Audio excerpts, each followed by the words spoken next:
Hey guys, thank you for listening to Lovin Dubai Show podcast. Today we spoke about some amazing stories, starting with an airline passenger who just lost her cool and was screaming at her co-passengers and cabin crew members. We dissected that whole situation. And what was the conclusion, Shahir? She then issued an apology. And yes, she needed to apologize to everyone, but did she need to apologize to the internet?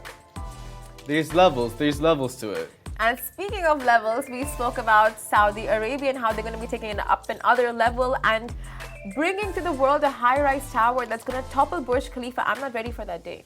I feared this day would come where Burj Khalifa was no longer the world's tallest tower. Well, that day is soon to come. And hear all our other stories only on Lovin Dubai Show podcast.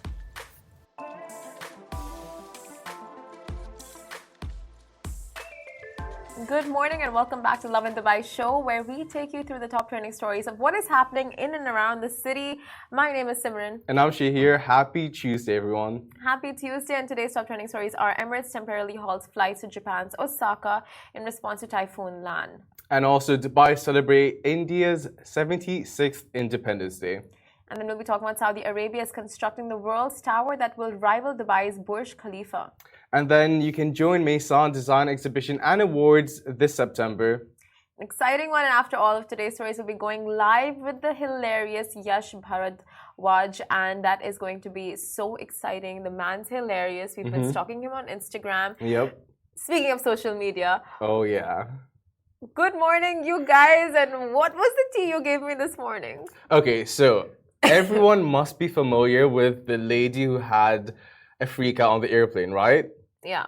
It's meme worthy, it's all over the I internet. was not familiar with this. There was a lady who freaked out on a flight. Yes. And was just using profanity and was just screaming at one of the cabin crew members regarding a passenger. Exactly, saying the member's not real, like whole debacle on an airplane. Someone filmed it, posted it online. The flight was delayed by 4 hours and everyone got taken off the plane along with their baggage just to accommodate this one lady who was having a crisis in the moment. So the flight was delayed 4 hours. Yeah, it was delayed 4 hours only for them to get off the plane. That is insane. Just because this lady was having like a hysterical attack. Okay. Yeah. Okay, and so did they justify as to like what the attack was or anything? Or like, okay, fine, well, all of this happened, then this video was shared on social media. Yeah. What happened post that? Became meme worthy, went all over the internet. All your big meme pages started posting it. Like memes are Pop Crave, like all the big ones. Saint Hoax, everyone made fun of her. The entire world was making fun of her. Yesterday, she issued an apology saying, I'm sorry, I had a mental breakdown. We all have bad days. And then she went on to say, I was bullied relentlessly. I wouldn't know what I would do if it wasn't for my friends and family. Okay, so basically this lady was just acting out on an airplane. Yes. She was recorded. The guy posted the video on social media. Yes. And it went viral. Yes. She was bullied for it. She was trolled for it. Yeah. And what is your question? And then my question is, yeah. Well, so after all this, she set up an organization. She now has a website under her name where you can basically fight against online bullying. Because she said the big part of it was how she felt after it. Like someone filmed her, posted it. Yeah. It wasn't authorized. It's violating her privacy despite everything that happened. I mean, yeah, it is defamation completely, right? Like this is what the UAE laws are completely against. Like you cannot film someone without their permission. Yeah. And that to circulate such videos. I mean, it does bring such behavior to light. But number two, it's without her consent whatsoever, shared online. Exactly. Yeah. But my question to you is, do you think she owes the internet an apology? Because it's one thing to apologize to everyone on the plane after it happens, say, I'm so sorry for the inconvenience. Like, obviously, there's a flight of over 100 people. Does she owe the internet an apology? Or does she owe the flight and those affected an apology? I mean, obviously, why would she owe the internet an apology? Because she made this whole, 2.5-minute video saying, I'm sorry, this is what happened. It was a bad day. Why does she need to apologize to the rest of the world? That's where I'm coming from. Why do you need to apologize to the rest of the world when your privacy was broken? It's one thing to go to the people on the plane and say, I'm so sorry for what I've done to you. The inconvenience, I can't repay that. That's but I think for your own brand image, right? Like as a person, it doesn't matter if you're famous or not. If you've gone viral for all the wrong reasons, it can affect so many aspects of your life, relationships, work, so many other factors, right? If I you didn't have think kids, of that. I think so, right? You have kids, you have so many things, like, you just don't know. And it's like to put out that public justification as to like, okay, nothing justifies that behavior, number one. Like, swearing so loudly on a plane and just getting like disturbing to that level. But if you are gonna do it, like, you would want, like, put your side across as to like why, and just for your peace of mind, you would do it, although it doesn't help. Yeah, I don't think it's like a brand image thing. I think it's a human image, because you're so right. What if she wants another job? They're gonna go like, aren't you the one that, like, it's just gonna look bad, and then your kids are gonna get affected as well and say, mommy's a crazy person. Like, it's just gonna cause this whole thing that's gonna impact the rest of your life. Yeah. But issuing an apology, you're so right with this. Like, we're now talking about it, and so is other news outlet and publication in the world saying, lady that had a plane freak out issues an apology. Yeah, that's so interesting though. I mean, like, just the whole thing is so strange in terms of like, firstly, that behavior, secondly, posting it, and then like, of course, thirdly, you just don't know how to respond, because media personalities get like media training, how to deal with press and trolling. I bet she did though, because she was like, she knew what to say. Like, it was a well thought out apology. She said, I needed all this time to figure out what I want to say. I mean, if you've got the guts to behave like that on an airplane in front of all those people and just scream at that level, then you have the guts to issue a public apology. 100%. And the whole thing is actually like, you know what? It's the fact that she actually accepted and apologized that shows the kind of person. Not shows the kind of person. It still like says something about her, instead of like for her going like, excuse me, like, why was I filmed, instead of getting on the defense. Yeah. At least you it's would a give tough her that. learning lesson for her, for sure. And the fact that, going back to what you said about brand image, now she does have a brand image, because she's saying, I'm advocating for just people's peace of mind and not getting bullied on a public platform. She turned the whole thing 360 to work out in her favor. Oh my God. She called Kris Jenner. I'll tell you that much. Kris Jenner, 100%. She must have. 100%. You said it so right. Okay. Should we do a little bit of Shahir shoutouts? What is up, people? Okay. So my realtor Dubai says good morning. Good morning. Find me a place, please, that is cheaper than the one I'm living in, because apparently I'm being extorted. But good morning to you, and thank you for watching. So everyone is just sending in messages for Happy Independence Day. So Happy Independence Day to all those celebrating. Woo! And good morning. Do you want to say good morning to Hamza222? Good morning, Hamza222. Hope your day is filled with bliss and joy. Then there is Misbah. Hey, Misbah. How's it going, buddy? This show's for you. We love Shahir shoutouts, but we will jump into our first story, which is Emirates temporarily halts flights to Japan's Osaka in response to Typhoon Lan. So in a proactive move prioritizing passengers' safety, Emirates has made the decision to temporarily cancel flights to Japan's Osaka.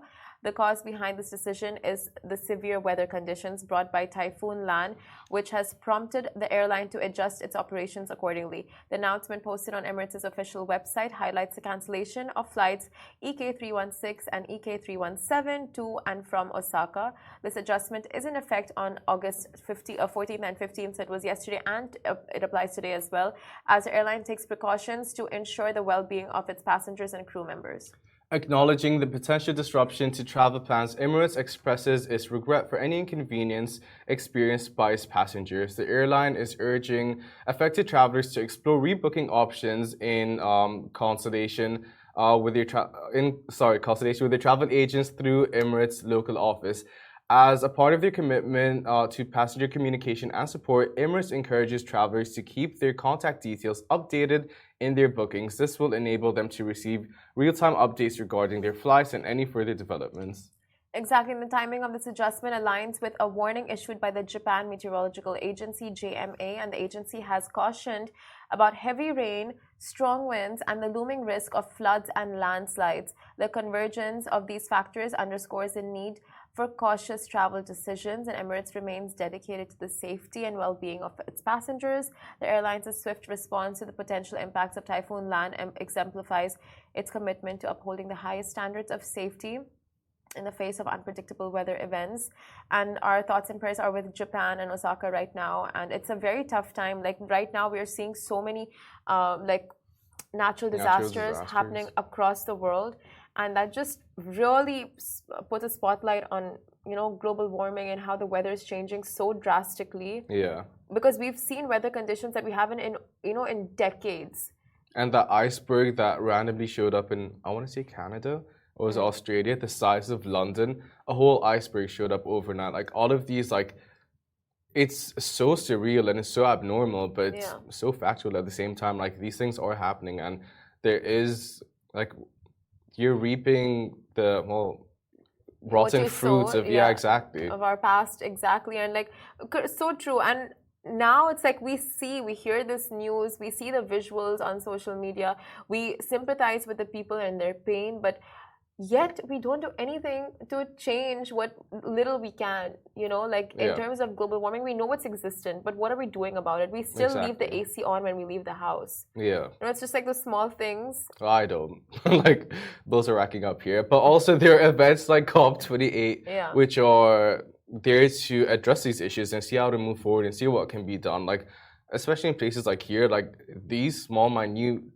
details like leaving the AC, like whatever it may be, however minute to drastic the impact of what we are doing is, like cities like Dubai are doing what they can to make changes, and events and seminars that are taking place, for example COP28, these are the places where these things are addressed. And as a global citizen, we all are, this is where we can figure out what to do next. And also about Emirates, I just want to say, like they are so on their game, because like that small detail of make sure your information is updated on your ticket. Not everyone does that. Not every airline does that. No, not every airline does that. 100%. I was in Oman 2 weeks ago, I think, and went to the airport, was on my way back here, only to find out that my flight was cancelled. Didn't get an email. But you know what? Emirates would have sent an email saying your flight's been cancelled. Yeah. You know what, you're like, both your points are so true. Like just going back to COP28, right now we need to get involved in these conversations. Like it's about time we get involved, get a part of it, and just take the actions, because waiting for other people to take actions on these things, it's I think that we've crossed that bridge. Like now we're on the other side as to like the deep end, and we need to take the actions ourselves. Like everyone is responsible. And secondly, about your point with Emirates, oh my God, people only want to book Emirates because it's a very reliable flight, very reliable airlines, and you will get your information, you will get everything sent to you well and prior to your flight. It's not going to be on the day of or anything super inconvenient. And there's always a call center that picks up, doesn't leave you waiting for like hours. It's these small things that make life worth living. Like it really is. You don't want to be like, some of them don't even tell you how long until like someone can pick your call up, They're like, your number is 758. Wait. And Emirates is 24/7, like their call center, and other airlines is they will stop answering your calls after 10 p.m. They'll only open up at 9 a.m. It's like, and you're stuck within that time period, and you need to make a call. You're not able to call anyone. Emails are left unanswered. Instagram is not answered. Like, who do you contact with airlines? Emirates is so efficient, so efficient that other airlines need to take a page out of their book. Learn from your big brother. How about that? But it's so true. You literally, they're like, oh, nope, our working hours are 9 a.m. to 10 p.m. It gets to 9 a.m., no one's answering until 11 p.m. What's everyone doing for that first 2 hours of work? 11 a.m., sorry. 100%. And the lines are busy for the longest time. Then they put you on hold for the longest time. Then they have to check their systems for the longest time. Then they get back to you after ages. And by that time, you've missed your flight and you're just sitting there with a whole bunch of losses you've made because of your missed flight. Including here, because you've been pulling it out all night, trying to figure out what the next move is.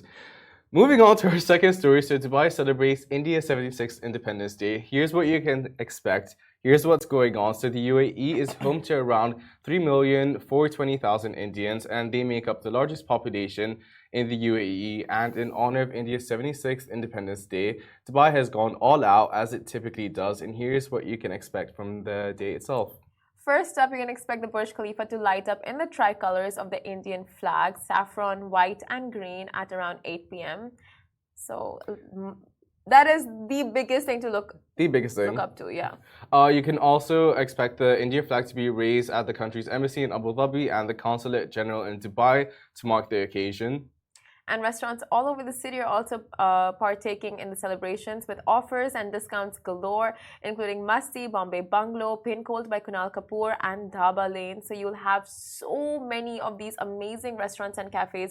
Your favorite Indian restos will be offering you some discount or some kind of deal that, you know, if you want to go out, celebrate with your family and enjoy good Indian food, today is the day. And even if you go into malls, like there'll be crowds and herds of people just like going all over the mall, like yes, with Burj for one will yes. be having great celebrations happening at the atrium, and you can expect that in a couple of other areas like Oud Mehta, Bhardwaj, and Mankul.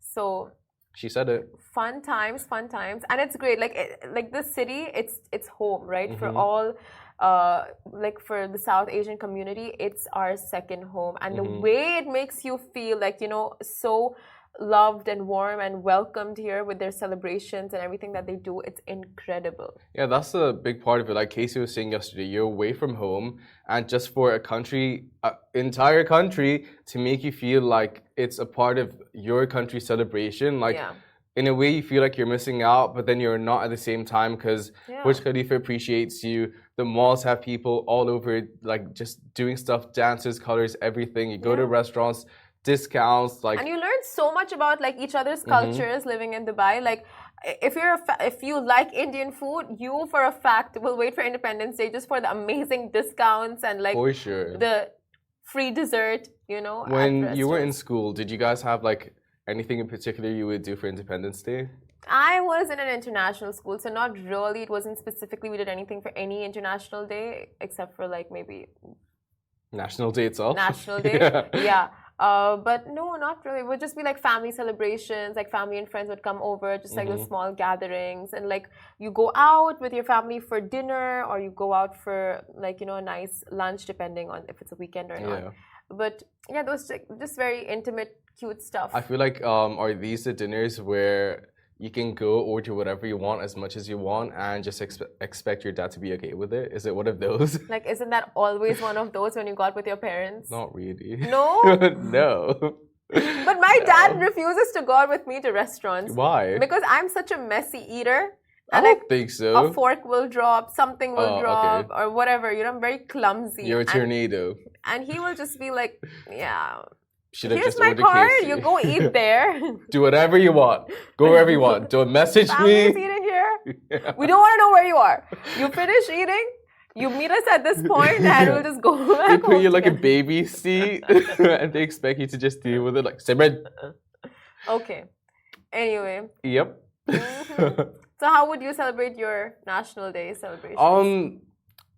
We just have like, I think it's called Maissane. I don't even remember the word in Arabic anymore. But people just cause traffic, honk in the streets, get the flags out, you know? Yeah. Like it's the most Arab thing ever, causing traffic. I think that's a very Middle Eastern Asian thing. Yeah. Causing traffic. I think that's the biggest way that everyone partakes in something in Oman, and same here. Like I think all over the Gulf. How are people so just immune to people causing traffic? Like, you know, in America, US, like all these places, if you cause traffic, you're like no, they're not gonna have it. But in like Middle Eastern countries, Asian countries, you do it, and it's just like you're part of something so much bigger, and it's that traffic is worth it. Like it's an unspoken, unanimous agreement. Like, hey, there's gonna be traffic today. You're not actually going anywhere. You're just causing traffic. Like we do it when the national team wins football games, Eid, like anything worth celebrating, there's going to be traffic. For funsies. For no particular reason. You know what? It's a vibe. We are just such an amazing race. I love it. Love it. Vibes all throughout. Guys, our next story, Saudi Arabia is constructing the world's tower that will rival Dubai's Burj Khalifa. So prepare for a sky-high showdown as Saudi Arabia sets its sights on toppling Dubai's towering legacy that has reigned for over a decade. The ambitious North Pole project, unveiled by Saudi Arabia's holding co. CEO Mohammed Al Qahtani, is a massive blueprint that spans a whopping 306 square kilometers in northern Riyadh and promises a futuristic utopia. The audacious rise tower, poised to conquer the title of the world's tallest tower, crowned Dubai's Burj Khalifa, has won proudly at 828 meters. So news is abuzz with plans for the colossal 2-kilometer skyscraper that's poised to redefine towering achievements. Saudi Arabia's Public Investment Fund is the mastermind behind this architectural marvel, slated for an 18 square kilometer development north of Riyadh. The visuals below reveal the landscape, to our side, with residential communities, business districts, and industrial sector intertwined as a network of clusters. The primary focus lies in guaranteeing effortless connectivity and smooth mobility throughout these domains. The main goal is to make it easy for people to move around and see places smoothly. So, and can Saudi Arabia endeavor outshine Dubai's iconic Burj Khalifa? Oh my God. Like, that is the game now, right? It's like how to one up the other. It's like we've got the tallest tower. You know what? Ours is taller. What do we bring that's bigger and better than the next person? You know what it makes me think of? Healthy competition. Healthy competition, but like it's like I have, let's say, like me and my siblings, right? I get the newest phone, and then a few months later, my younger sibling gets the newest phone. Like you're happy for them, but like I want the newest phone as well. Yeah, it's exactly that, and you want yours to be better and bigger and like more features. But it looks like if you look at the designs that we've shared beside us, like what they are basically pitching and showing of like what's gonna come of this high-rise tower, it's gorgeous. Like the whole ambience of it, the whole structure of it, the whole purpose of it. Yeah, it's Vibe Central Station. And it's definitely gonna give a good rivalry to Dubai's Burj Khalifa, and like we're not down for that. I mean, I'm jealous. For me, I wonder if it's actually physically You know what? possible. No matter how tall other sky rises get, Burj Khalifa will be the tallest for me. Exactly. You know what? At the end of the day, Burj Khalifa. Oh, it's like, the Eiffel Tower will never lose its beauty. Exactly. That's literally exactly what it is. Because like we also have Burj Al Arab. Like we have our things, you know? Yeah. We have like as siblings of different countries, we have our toys that you won't have. Like you can have nicer toys or bigger toys or whatever, but my toys are still special. Exactly. 100%. It's like every country has something unique to them, which others try to beat and others try to like enhance and propel up. But you know, like those stay special to you. Like you said, like, you know, your toys are your toys. Yeah, you're still gonna think, like when you think Dubai, you're still gonna think Burj Khalifa. You're still gonna think Dubai. You're still gonna think all those unique nuggets that other places can build in a more enhanced version. But yours is the OG. That's it. OG. So moving on to our last story before we go on a very short break. So you can join the Maissane Design Exhibition and Awards this coming September. So mark your calendars for September 20th as the luxurious Emirates Palace is about to transform into the epicenter of elegance and innovation. Get ready to be captivated by the one and only Maissane Design Awards 2023, presented in collaboration with Mayan, I can't pronounce the French word, Environmentally, and the prestigious Masgoid magazine, and which Lovin Abu Dhabi are proud media partners with, and we are also thrilled to be a part of it along with our sister brand Smashy. This evening dedicated to celebrating those visionary creators who've left an incredible mark in the world of design and interior aesthetics. But hold your excitement, because that's not all. Brace yourselves for an unparalleled journey through creativity and innovation from September 20th to 22nd. The Abu Dhabi National Exhibition Center is set to host an exhibition that will unveil the latest trends, products, and insights in the world of design. It's a rendezvous you won't want to miss. Definitely not. And if you're aware of any artists in or around your social circles, you can nominate them now at maison.com and let your nomination be the spark that propels them towards greatness or the next big project and the next big triumph. Just like there's two sides of it. One, you're getting to experience everything that's up and coming in art. It's literally the place for you to like acknowledge what the trends are going to be, what are, you know, the pieces of the season, or just like to get to know art on a deeper level. That's one side of it, right? Then there's the awards. and you can nominate people for these awards, which is the best part. As artists, like there's a lot of trials and tribulations to get to where you want to be as an artist. It's not one of those industries that are so quick for you to just get the hang of. It's pretty much hanging on validation. Right? Yeah. You know, and it's a game of probability, like getting your work into an art gallery, getting your work seen, having someone acknowledge what your work is worth and what it means to you. Yeah. But this is an amazing way for just artists to get that recognition. Like being nominated alone is a big thing. And do go down to just show your support, like morally, like it doesn't have to be financial or anything, you know, just go down. Like if you appreciate art and talent and all those things, like just go down to show your, you know, like just be there for the artists and be there for the creativity and just stand for all those things. Exactly. Are you an artsy person? Am I an artsy person? I really love just like reading about like the piece of art in front of me and seeing like the intentions behind every single you know, like aspect of it, like why was this created and all that. So I mean, yeah, I really do appreciate it. What about you? I think you appreciate a little bit more than me. Definitely. Yeah. Do you not go to different cities and like one thing on your list is to see the museums? For me, that's at the top. 100%. Like of course it has to be on your list, because what better way to understand their culture or history if not the museums? Yeah, for sure. Like I don't get people that want to go to a different city and look at trees. Like you can do that here, but the arts, no, trees are also a vibe. It's fine. I mean, trees are a vibe, yeah, sure, for like one day, or you can see it like driving to the art gallery. But I feel like the art gallery is what really gives you a sense of the place that you're in. I don't know who you're hanging out with who wants to go to another country just to look at trees. Like let's walk and look at trees. I don't know, people that go to parks, I just don't get it. That's what. When I went to London, everyone's like, want to go to a park? No, let's go to an art gallery. Okay, I think both are vibes. Both are vibes. Sure. But yes, galleries, of course, like it just nourishes your soul and your brain, and like, but so do trees. Gets the creative juices flowing as well.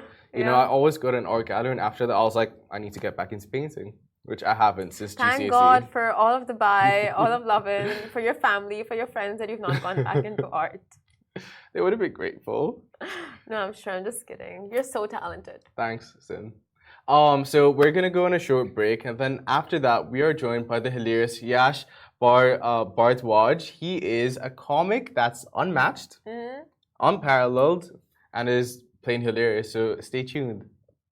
Hey guys, welcome back to Lovin Dubai Show. Our guest today is our very own local funny guy who's set to hit the stage on August 18th for his comedy special, Expat of Arabia. Welcome to the show, Yash Bhardwaj. How are you?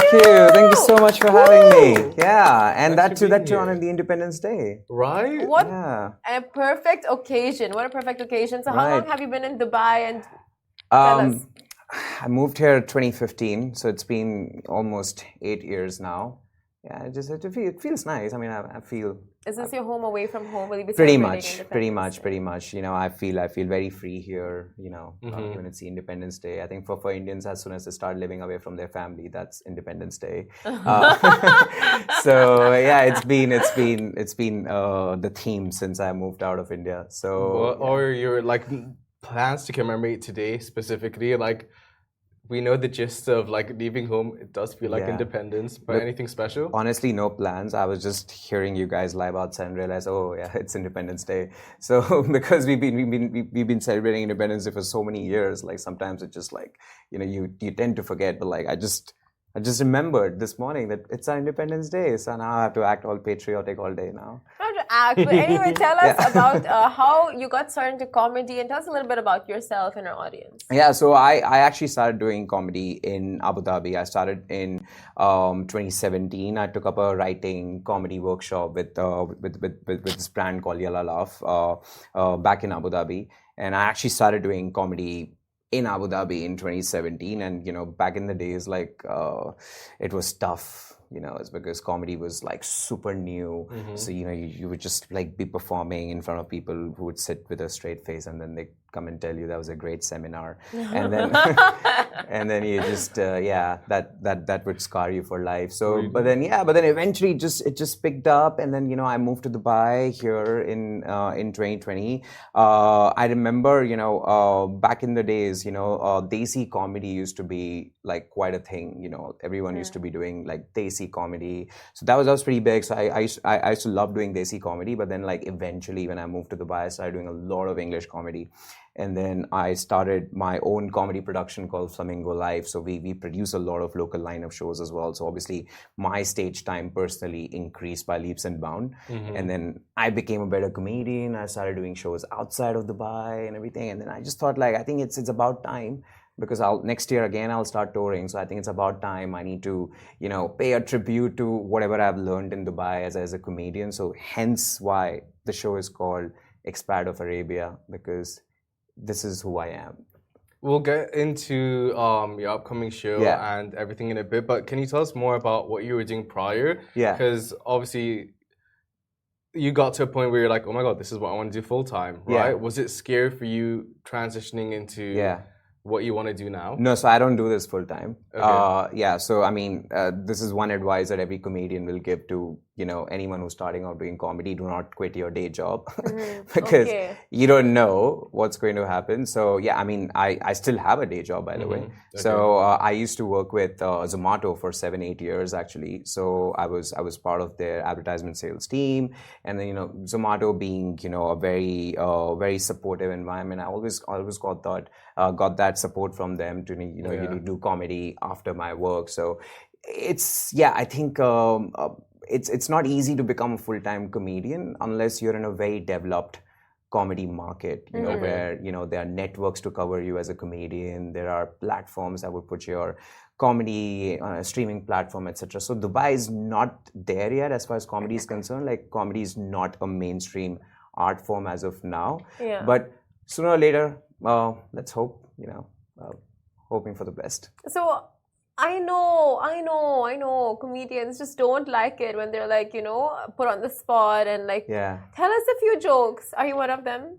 No, I hate it. You hate it? That's because, I mean, I would love to tell a joke or two for sure, but like, that's like, when you tell someone that you're a comedian and then he's like, tell us a joke, like, more than anything, it comes across like, I don't believe you. Yeah. That you're a comedian. What do you mean? Yeah. Or like you just want to laugh. Yeah, but like sometimes if you tell someone that you're a dentist, that you won't be like, oh, can you do something to my teeth and like show it to me how it works. So it comes across like that. But like, I think look, jokes. I'll tell you a bit of routine that I do. So I'm doing a lot of stuff about how Dubai is so interesting that like, even though it's like 50 degrees Celsius outside, but like people who come from like really cold countries, they actually come here to defrost. So like, like you literally in peak summer on the beach, you'll see people getting orange, right? So again, there's a lot of stuff I talk about that. I talk about,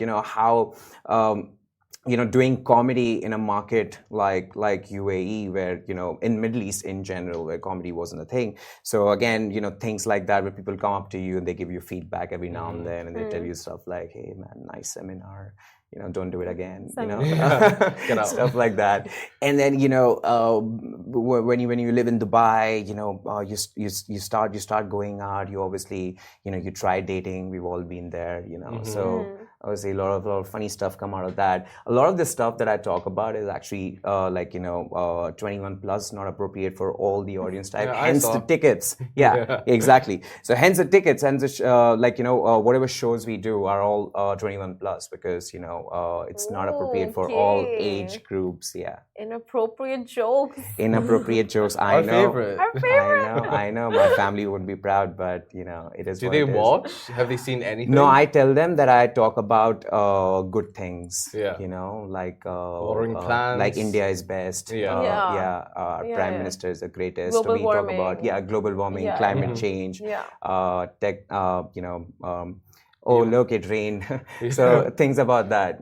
So where do you draw your inspiration from? Is it like things you pick up online, a mix of real life, what you face, plus other people's experiences? Or how is it? Yeah, so look, it's a mix. So a lot of my comedy comes from travel as well. Like, I've traveled extensively, so I pick, anecdotes from there. And then like, what I try to do is, what's my favorite form of comedy is I do a lot of cultural contrast, and it works really well here in a market like Dubai, where I'll be doing comedy for people coming from non-South Asian backgrounds. So I contrast their culture with mine.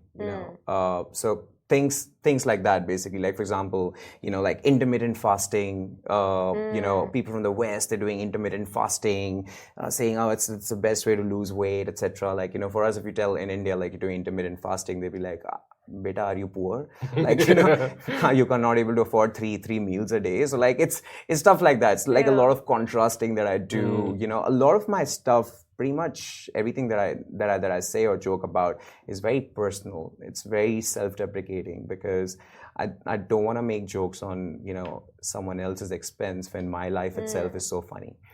Do you think it's a mindset thing that you need to have as a comedian? Because obviously you're saying you're taking stuff that are so real, and you're putting this twist on it to get people to laugh. Is it a mindset that you grow up with, or is it something that you develop? Yeah, it's an Indian family thing.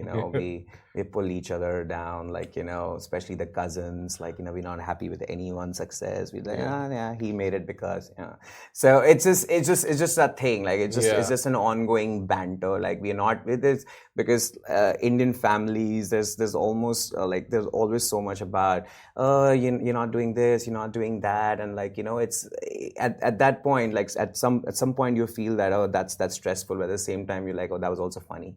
So yeah, Vicky I think Kaushal said in an interview, no one else can put me down because my family puts me down exactly. so much. Yeah. Same vibe. Yeah, exactly. Same vibe. Yeah. So if I call my parents right now, I'll be like, oh, I was on radio, I was doing this, I was on Lovin-Dubai show. They'll be like, So is it still hot there? So like, they call back. We're having a more lunch. pressing questions. Yeah, exactly. Stuff. No. They'll always talk. They never ask me to call back. So, okay, I want to ask you, like, with, on stage when you're performing, I'm sure you have times where you freeze up, where you forget what you have to say next. So how do you, like, in those situations, what do you do? Look, so far that hasn't really happened to me so far, is because I'm just uselessly talkative sometimes, But like, what happens is, when you're performing, sometimes, like, there is a pin drop silence, and you thought that was your best joke. Like, where do you go from there? So that has happened like so many times. Well, and that where do you go from there? Home. Where else will you go, man? So it is. That's. Is there any way you try to change the situation around because you're expecting loud? Yeah. So a lot of things. So I used to do, especially when I was starting off, because this used to happen quite often back then. So my few lines of relief was like, okay, so that was my best joke. Thank you, everyone. And then everyone would laugh at that. Like, oh, that was your best joke, huh? Okay. And then like stuff like, oh, my cat liked that joke, but okay, I get it. So like, something of that sort. So I'll just break the tension in that room, and I'll make them laugh at me, so that things get lightened up. But then now I'm a bit more equipped. These kind of situations is because over the years I've learned how to do crowd work. I've learned. Give us a few tips on that, because there's so many up and coming comedians, and those who just seek tips from pros like yourself. So I think, look, crowd work is there's one mistake that everyone makes while doing crowd work at the start, is that let's say if I asked you, hey, what's your name? Just tell me your name. Simran. Yeah. So I'll try to make a joke right there. Okay. Oh, so you're Raj's Simran, like, I'll try to make a joke there. Okay. And that's the biggest mistake. It's because, sometimes you should just let the conversation flow, let the audience know who Simran is, ask you questions. A joke will come by. Okay. Like, for example, I keep asking you, oh, what do you do? Oh, I work in Lovin-Dubai. Oh, thank you for telling me about all the long weekends. Like, so that just becomes a better joke, rather than just like, pouncing on that first cliche that comes into my mind when I hear your name, right? So I think it's just about having a genuine conversation with someone, and then the jokes just come by. And even if it's like, even if I'm not able to find you funny or anything funny in your life, I'll be like, okay, welcome to the show, Simran. How about you? Like, you just move on to the next one. I was going to ask you about that because I see that a lot with like just like comedy TikTok. Yeah. What if you don't know how to like derive a joke out of someone? Yeah, no, it's fine. Technically you're just having a conversation with the person you met. Like, that's a different thing that a joke comes by. But like, what I'm doing is I'm just getting to know the room, right? So everyone knows the room. And suddenly, later on, I was doing a joke where I had a callback. Let's say you were the engineer. So like, you would know that. So, and then maybe I didn't have a joke back then when I asked you and you told me you were an engineer, and suddenly I started doing my jokes and a callback came by and like, now I can link these two together, right? So it's about getting to know the room, right? And that's again one mistake that even me I used to make, that I try to come up with a joke then and there in the very first thing you tell me, and that's the biggest mistake. If it's not a good one, like just don't say it. Yeah, just keep quiet. Yeah, because cliches are the worst form of comedy, where you just go on stage and you just put a cliche out there. Okay, so you have your gig coming up, Social District, Yeah. Palm Jumeirah, very exciting, and you are a producer of like Dubai's Comedy Club and Flamingo Life. Yeah. We know all of this, but like tell us about your online presence just a little bit, because you have a great stage presence. You've established all of that, but how important is it to stay relevant on social media? Super important. Super important is because what happens is again. Talking purely about the perspective of staying relevant, especially as a stand-up comedian who's always on stage, you need people to like recognize, you need people to buy your tickets, so you have to stay relevant, and then you can only release X number of jokes online, because once that joke goes online, it is difficult to do that joke again on a ticketed show, right? So if you see my Instagram, I don't post a lot of jokes. So I post a lot of crowd work, right? So what happens is I am putting a stand-up comedy clip of mine, but I'm not giving away a joke. I'm keeping the jokes for everyone who buys a ticket to the show, right? Apart from that, I do a lot of random reels. I did a series. One of my reel actually crossed like 30 million views. And I bought a camcorder and I was just playing with it, okay? And then I realized that they have this night vision feature. It just makes you look like you're shooting the Blair Witch Project. And I made a very funny paranormal investigation video, and I was just like, oh, this is so funny. I was just testing this feature, and in the morning I woke up and the video just like insane took off. I got like 10,000, 12,000 new followers. Oh, that's incredible. By just one single video. Oh my God. One single video. It's so random how things go viral. Yeah, and people stole, I wouldn't say stole, they basically downloaded that video and they posted on their pages, like all these meme pages. And even they got like individual 3 million, 4 million views. Like, so. Incredible. But have they like tagged you and everything? No. Wow. Yeah, it's so typical fine. Though. It's so But you know what? Honestly, after a while, you lose the track of it. I mean, it went to such an extent, that video got viral to such an extent that I had to pause my Instagram notifications. I've never done that in my life. I'm before that I was to refresh, please someone like a picture. Please someone like after that I'm like, please can you all stop? See me for who I am, don't see me at all. Exactly. Can't relate to make the notification stop. And then I'm so happy now because they finally stopped. Because I was like, I'm happy with the notification. Let them flood in, but I'm also posting the other stuff. Look at the other stuff. Look at the other stuff. Like, I know I got the validation for it. Like, and I mean, that was the best purchase I've ever made. The camcorder. Paid off. Yeah, it paid off in like literally the first night.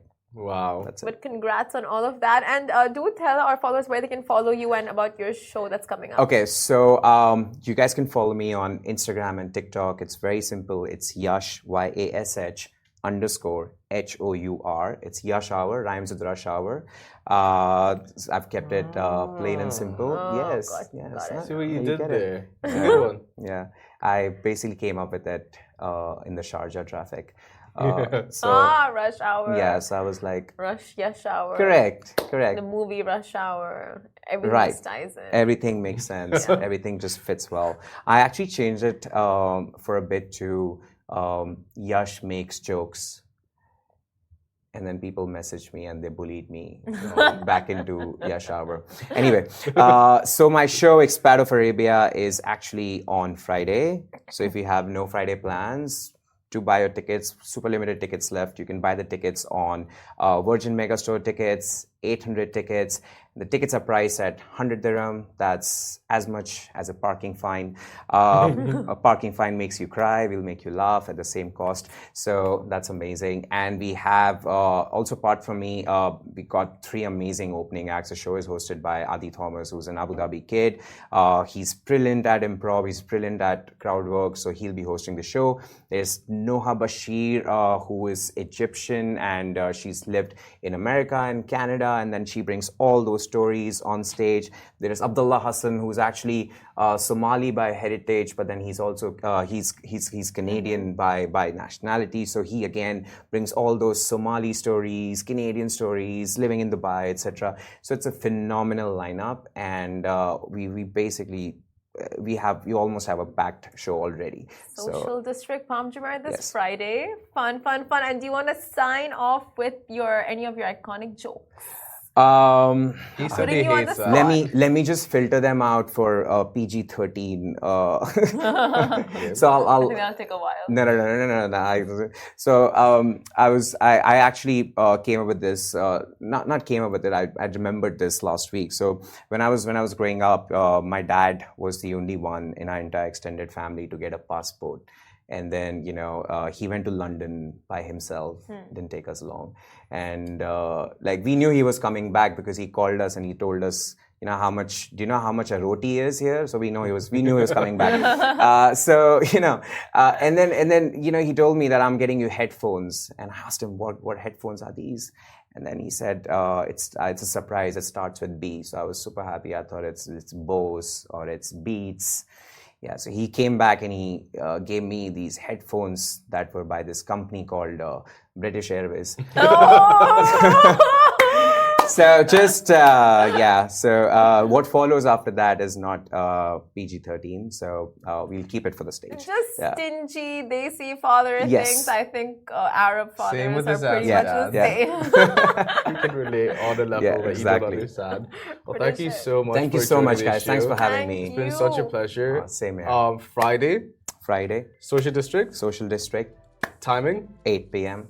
And doors open at 7:30, so if you get free, if you're a teacher, you can come at 6. Right. So They're on summer holidays, but okay. Guys, that is it from us. Thank you so much for tuning in. We'll be back with you same time, same place tomorrow. Goodbye from me. Goodbye from me.